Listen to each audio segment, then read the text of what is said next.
Jeeva today பார்வையாளர்களுக்கு வணக்கம். இன்றைய நேர்காணலில் தேசிய தௌஹீத் கூட்டமைப்பினுடைய ஒருங்கிணைப்பாளர் பிஜே அவர்கள்.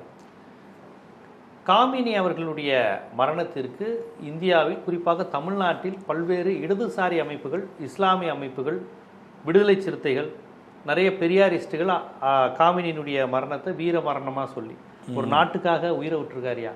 88-89 வயசில் அந்த ஆள் பதுங்கு குழியில் சவாசமாக பேரம்பத்தியில் கூட ஒரு லைஃப் செட்டில் ஆகிருக்கலாம். நின்று 88-89 வயசில் அடிபட்டு சாகணும்னு இதை நான் நாட்டுக்காக சாகிறத பெருமையாக நினைக்கிறேன்னு இருந்திருக்காரு அப்படின்னு இங்கே உள்ள இடதுசாரிகள், பெரியாரிஸ்டுகள், விடுதலை சிறுத்தைகள், முஸ்லீம் அமைப்புகள் பலர் இந்த அரசியலை செஞ்சுருக்காங்க. அமெரிக்கா கொலை செஞ்சுருக்கு, ஒரு நாட்டுக்குள்ளே போய் ஒருத்தரை இது பண்ணியிருக்குன்னு கடுமையான எதிர்வினை ஆற்றியிருக்கிறாங்க. அதற்கு பல வலதுசாரிகள், பாஜகவினர் டேங்கப்பா இந்தியாவில் நம்ம நாட்டில் இராணுவ வீரர் செத்தா இந்த பாய்க, இந்த முஸ்லீமு, இந்த பெரியாரிஸ்ட்டு, இந்த கம்யூனிஸ்ட்டுகள்லாம் ஒன்றுமே அதுக்கெல்லாம் நீங்கள் பதில் போராடல. ஈரானில் ஒரு முஸ்லீம் செத்துட்டாரு, ஒரு காமினி செத்துட்டாருன்னா அவர் ஏதோ இந்திய விடுதலை போராட்ட வீரர் மாதிரி எங்காலும் செத்துட்டாரு, ஒரு போராளி செத்துட்டாருங்கிறாங்க. அவர் ஒரு மத தலைவர், அந்த நாட்டு மத தலைவர். அதுக்கு எதுக்குங்க நீங்கள் நினைவேந்தல் செலுத்துறீங்க அப்படிங்கிற கோபத்தை, அப்படிங்கிற மாதிரியான விமர்சனத்தை வச்சாங்க. நமது இராணுவ தளபதி சோஃபியா குரேஷி அவர்கள் கூட இந்த மாதிரிலாம் காமினிக்கு வீர வணக்கம், அஞ்சலி செலுத்துறவங்களாம் நடவடிக்கை எடுத்து அழிக்கணும் அப்படிங்கிற மாதிரி சொல்லியிருக்கிறாங்க. இதை நீங்கள் எப்படி பார்க்குறீங்க? அதாவது இந்த காமினி என்பவர் மத தலைவருங்கிறது ரெண்டாவது விஷயம். அவர் சுப்ரீம் லீடர், மத தலைவரை கடந்து ஈரானுடைய அவர் தான் ஒரு அதிபர்னு வச்சுருவாங்க. அதிபருக்கு மேலே உள்ளவர் சுப்ரீம் லீடர், ஒரு நாட்டின் அதிபர். ஒரு நாட்டின் அதிபர் அநியாயமாக கொல்லப்பட்டாங்கன்னு சொன்னால் வேறு நாட்டில் உள்ளவங்க நியாயம் கேட்டு போராடுறது சாதாரண ஒரு நடவடிக்கை. இது தேசத்துக்கு விரோதமானது கிடையாது. இந்த தாக்குதல் நேர்மையானதா நேர்மையற்றதான்னு மட்டும்தான் நம்ம பார்க்குறோம். இது நேர்மையற்றது. அவர் நாட்டில் இருந்துக்கிட்டு இருக்கிறாரு. அவர் யாரையும் தாக்கலை. அவங்க ஈரான் அவங்க போய் அமெரிக்காவில் வம்பு இழுக்கவும் இல்லை. இவர் தான் போய் கப்பலை கொண்டு நிப்பாட்டினார், மிரட்டினார், பணியினார், ஒப்பந்தம் பண்ணணும்னார். அமெரிக்காவிலேருந்து அவங்க கட்டுப்பட மறுத்த பேச்சுவார்த்தை நடத்திக்கிட்டு இருக்கும்போதே கொண்டு அவருடைய மனைவி, அவருடைய பிள்ளைங்க, அவருடைய பேரம்பேத்திகளோட குடும்பத்தோடு அதை அழிச்சிருக்கிறாங்க. இப்படி ஒன்று நடக்குமையானால் உலகத்தில் அது யாருக்கு நடந்தாலும் அதை கண்டித்து போராட்டம் செய்வது எல்லாருடைய கடமை. அது தேசத்துக்கு விரோதம் கிடையாது. பாகிஸ்தானில் உள்ளவங்களும் இதை கண்டிச்சாங்களே, பாகிஸ்தானில் உள்ளவங்களும் அதை கண்டிச்சிருக்கிறாங்க, மக்கள் கண்டிச்சிருக்கிறாங்க. தூதரகத்தையெல்லாம் போய் முற்றுகையிட்டு தாக்குதல் பண்ணியிருக்கிறாங்க. அந்தளவுக்குலாம் இங்கே போகலை. இங்கே என்ன செய்கிறாங்கன்னா அறவழி போராட்டம், தூதரகத்தை முற்றுகையிடுறாங்க, ஊர்வலம் போகிறாங்க, பேரணி போகிறாங்க. இது பெரிய குற்றச் செயல் மாதிரி அந்த சோபியாங்கிற அந்த பெண்ணை வச்சு பேச வைக்கிறாங்க. பொதுவாக அந்த சோபியாங்கிற இராணுவத்தில் இருக்கிற ஆளுக்கு இந்த சிவில் விஷயத்தில் தலையிடக்கூடாது சட்டப்படி. அவங்களுக்கு சொன்ன வேலையை செய்கிற அடிமை வேலை தான் பார்க்கணும். இராணுவத்தினருக்கு சிவில் நிர்வாகம் பண்ணுற அதிகாரம்லாம் கொடுக்கப்படலை.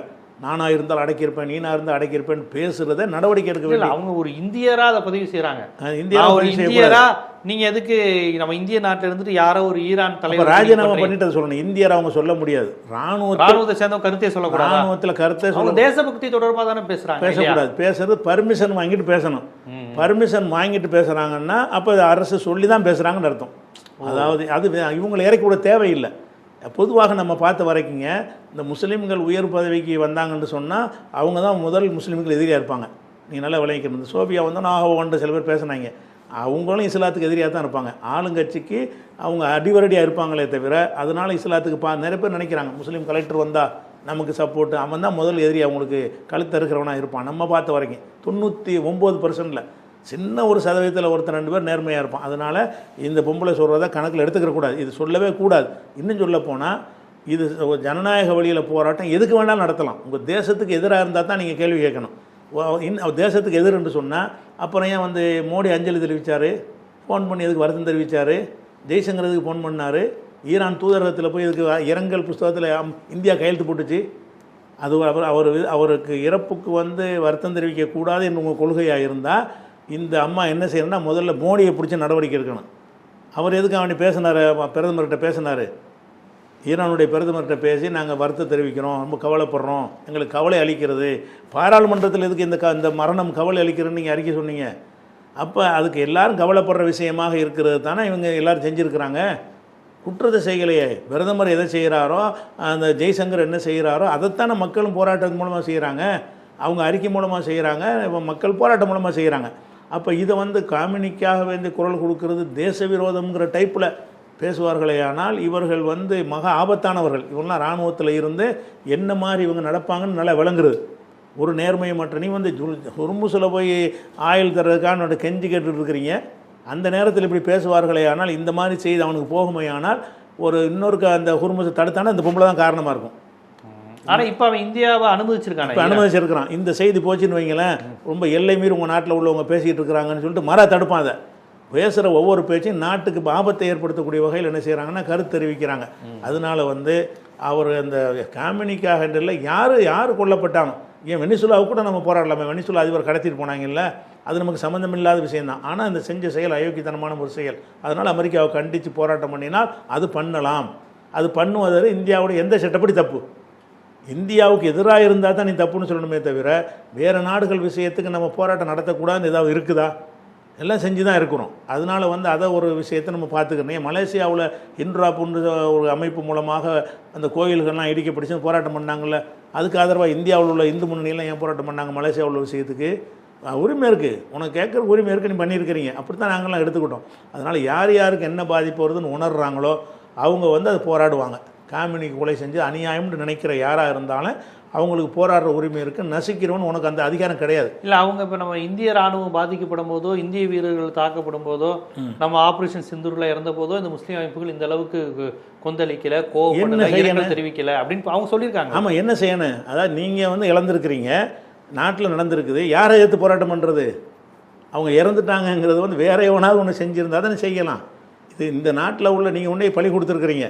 இதுக்கு யாரை கண்டித்து போராட்டம் பண்ண சொல்லுங்க? பாகிஸ்தானை கண்டித்து. பாகிஸ்தானை கண்டிக்கிறதுனா பாகிஸ்தான் இதை செய்யலையே, நீங்கள் தானே செஞ்சுருக்கீங்க. உங்களுடைய இராணுவ வீரர் நீங்கள் தானே பழி கொடுத்துருக்கீங்க விமானத்தை கொண்டு போய் அப்படின்னு சொல்லும் பொழுது, அப்போ அந்த விஷயத்துக்காக வேண்டி அது போராடணும்னு என்ன இருக்குது? இந்தியாவில் நடந்த எல்லாத்துக்கும் போராடணுமா?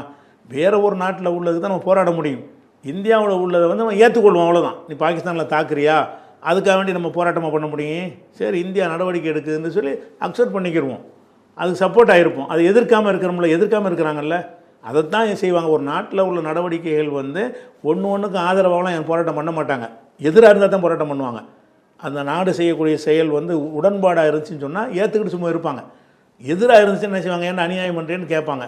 அப்போ இந்தியா வந்து பாகிஸ்தானில் உள்ள தாக்குனாங்கன்னு சொன்னால், சரி நீ தாக்குனீங்க, நாங்கள் சப்போர்ட் பண்ணுறோம், ஒத்துழைப்பாக இருக்கிறோன்னு சொல்லி தான் முஸ்லீம்கள் இருந்தாங்க, எல்லா இடதுசாரிகளும் இருந்தார்கள். எல்லா காங்கிரஸே நினைஞ்ச மோடி பக்கம் நிற்போன்னு சொன்னார் ராகுல் காந்தி. அந்த நேரத்தில் அந்த சிந்தூர் பிரச்சனை வந்துச்சுல, அப்போ ராகுல் காந்தி உங்களோட திமுக ஆதரவாக ஆர்ப்பாட்டம் நடத்தினாங்க. திமுக அதெல்லாம் நடத்தி தானே செஞ்சுருக்கிறாங்க.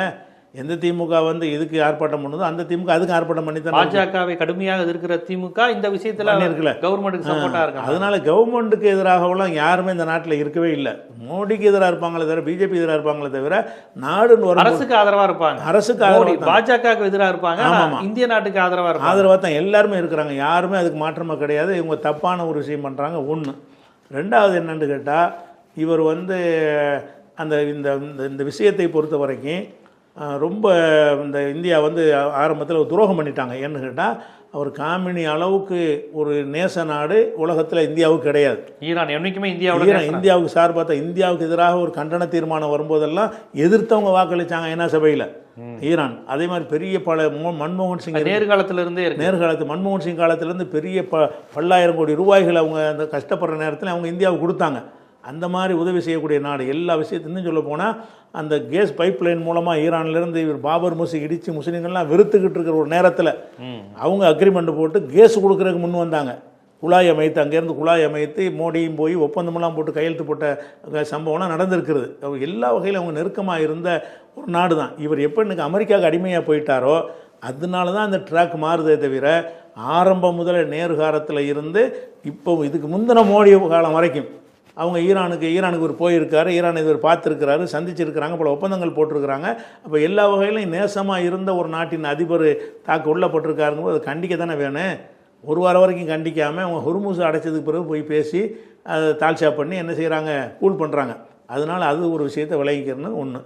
ரெண்டாவது வந்து அவர் தலைக்கு விலை வச்சுருக்காங்களே 84 கோடி, அது விலை வச்சதை என்ன காட்டுதுன்னு கேட்டால், அவர் என்னைக்கு பொறுப்பேற்றாரோ அன்னையிலேருந்து அவரை காலி பண்ணிட்டோன்றாங்க. அமெரிக்காவும் சொல்கிறான், இஸ்ரேலும் சொல்கிறான், ஆள் இல்லை, முஜிதுபா காமினியை வந்து காலி பண்ணிட்டோம், அவர் இருந்தால் அவர் வர சொல்லுங்கள். அவர் பொது வழிக்கு வரவே இல்லை இன்றைக்கு வரைக்கும். தலைவராக தேர்ந்தெடுக்கப்பட்டதில் இருந்து பொது வழியில் வந்து ஒரு வீடியோ பேசுனது கிடையாது. அறிக்கை மூலமாக தான் எல்லாம் செஞ்சிட்டு இருக்காரு. அதை வச்சு என்ன செஞ்சிட்டாங்கன்னா அவர் கதை முடிஞ்சிருச்சுன்னு சொல்லி அறிவிச்சிட்டு இருந்தாங்க. அறிவிச்சிருந்த ஆளுக்கு நேற்று என்ன செய்கிறாரு ட்ரம்ப், முந்த நாள் 84 கோடி ரூபா அவரை பற்றி தகவல் தந்தால் 84 கோடி ரூபா தருவேன்னா அவர் அழிக்கலன்னு தானே அர்த்தம். அவர் இருக்கிற இடம் உனக்கே தெரியலைன்றது தான் அர்த்தம்.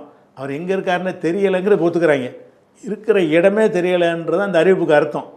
84 கோடி ரூபா எதுக்குன்னா எங்கே இருக்கார் என்று எங்களுக்கு தகவலை கொடுத்தீங்கன்னு சொன்னால் 84 கோடி ரூபாய் தருவோம்னு ஒரு அதிபர் அறிவிக்கிறாருன்னு சொன்னால் அதுக்கு என்ன அர்த்தம்? இடம் இருக்கிறது தெரியல, எந்த இடத்துல இருக்கான்னு தெரியல, ஆள் இருக்கிறது தெரியலைன்னு இருந்தால் நீ எப்படி வந்து அவரை கொண்டிருப்ப, பொய் சொல்கிறாங்கன்னு அர்த்தம். இதன் மூலம் என்ன செய்யறதுனா அவர் உயிரோடு இருக்காருன்னு விளங்குறது. இவங்களுடைய எந்த உளவுத்துறையை கொண்டும் அவர் எங்கே இருக்கார் என்பதை கூட கண்டுபிடிக்க முடியலை அப்படிங்கிறதையும் காட்டுது. அதுபோக அந்த ஈரானியர்கள் வந்து இந்த இதுக்கெல்லாம் பயப்படுற மாதிரி தெரியல.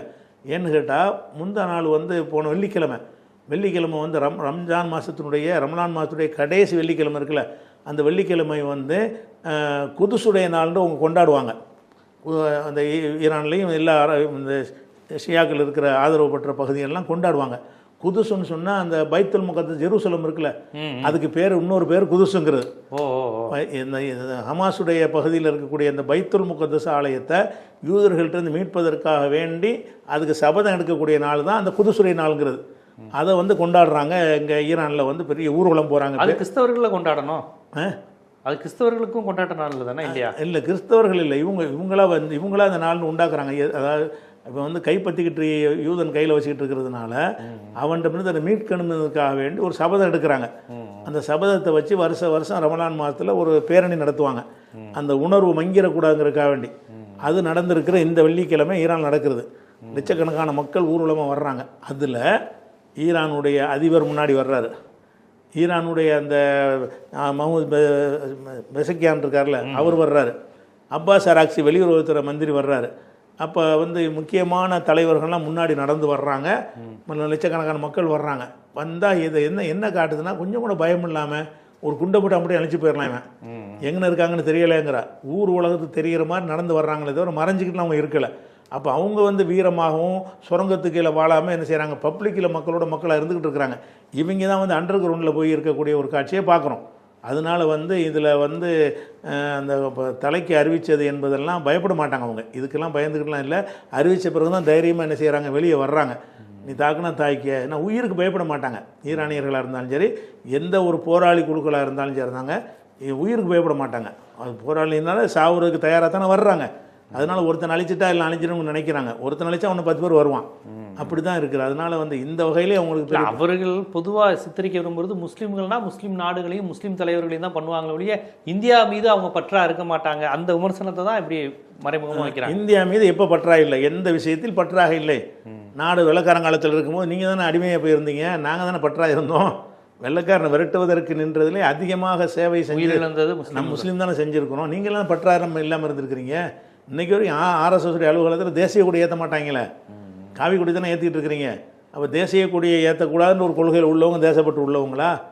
தேசத்தந்தையை வந்து சுட்டு கொன்றது தேசபக்தி உள்ளவங்களா? அவங்க தேசத்தந்தைங்கிற ஒரு பக்கம் ஒரு படத்தை போட்டுக்கிறீங்க. அதே நேரத்தில் அவர் கொன்றது யார்? இந்த இந்து மகாசபை தான் கொண்டிருக்குது. அப்போ நீங்கள் தானே தேசபக்தி இல்லாமல் இருந்திருக்கீங்க. எந்த வயசுல தேசத்துக்கு பக்தியாக இருந்திருக்கிறீங்களா? தேசம் உங்களுக்கு முக்கியத்துவமாக இருந்ததே கிடையாது. சில பல அந்த முதலாளிகளுக்கு சார்பாக இருப்பாங்களே தவிர தேசத்துக்கு சார்பாக இருக்கவே மாட்டாங்க. நாங்கள் தான் தேசத்துக்காக அப்போ நின்றுருக்குறோம். இடதுசாரிகள் நின்றுருக்கிறாங்க, நாங்கள் முஸ்லீம்கள் நின்றுருக்குறோம். அதனால் வந்து தேசபக்திக்கு இது அளவுகளாக நீங்கள் ஆக்க முடியாது. தேசபக்தியை காட்ட வேண்டிய நிலை வந்து இன்றைக்கி கூட இந்த ஒரு விருது கொடுத்துருக்குறாங்க, ஒரு முஸ்லீமுக்கு தான் கொடுத்துருக்குறாங்க. அந்த பிரதமரும் கலந்துருக்காரு, முர்முவும் இருக்கிறாங்க. பெரிய சாதனை, பாகிஸ்தான் வீரர்களை வந்து தைரியமாக நின்று 3 பேர் அடித்து சாவடிச்சார் அப்படின்னு சொல்லி ஏதோ வீர தீர பராக்கிறதுக்காக வேண்டி ஒரு முஸ்லீம் சோல்ஜர் இராணுவ வீரருக்கு தான் கொடுக்குறாங்க. தேசபக்தியான இருக்கிறான் இருக்கிற பாகிஸ்தான் பக்கமாக இருக்கலையே. அதே மாதிரி தேசத்தை காட்டி கொடுக்குறவங்க அடிக்கடி 3 நாளைக்கு கொடுக்க மாட்டுறாங்க. எல்லாமே முஸ்லீமாக இல்லை, ஒருத்தன் கூட முஸ்லீம். அப்போ என்ன தேசபக்தியை பற்றி பேசுறீங்க? நான் முஸ்லீம் யாரும் காட்டி கொடுக்கவே இல்லையே. 3 நாளைக்கு கொடுக்க மாட்டேன். ஏதோ பேரெல்லாம் ஜோதி யாரோ ஒரு லேடிலாம் மாட்டினாங்கல்ல. எல்லாருமே முஸ்லீம் இல்லாமல் இருக்கிறாங்க. காட்டி கொடுத்தவன் பூராவுமே முஸ்லீம் இல்லாமல் இருக்கிறாங்க. ஒரு முஸ்லீம் இது வரைக்கும் காட்டி கொடுத்தா அவங்களுக்கு சொல்ல முடியலை. அப்போ எப்படி எங்களை தேச துரோகம் இப்படி சொல்ல முடியும்? சும்மா சித்தரிக்கிறாங்க. இதை வச்சு பெரும்பான்மை மக்கள்கிட்ட ஒரு வெறுப்பை உண்டாக்கி அது ஓட்டு அரசியல் செஞ்சு அதன் மூலம் திருப்பி ஆட்சிக்கு வரலாங்கிறதுக்கு செய்யக்கூடிய ஒரு நாடகம் தான் இது. ஆனால் அது வெளுத்துக்கிட்டு வருது, இனிமேல் எடுபடாது. கண்டிப்பாக இந்த காமினி அரசியல், இந்தியா ஈரான் நட்பு, இதை வைத்து சங் பரிவார்கள் விதைக்கின்ற வன்மம் அது உண்மைக்கு மாறானதா, அதில் என்ன உண்மை இருக்கிறது, இதை எப்படி புரிந்து கொள்ள வேண்டும்ங்கிறத எல்லா மதத்தை சேர்ந்த மக்களும் புரிந்து கொள்ளும்படி ரொம்ப விரிவாக எடுத்து வச்சுங்க. நன்றி.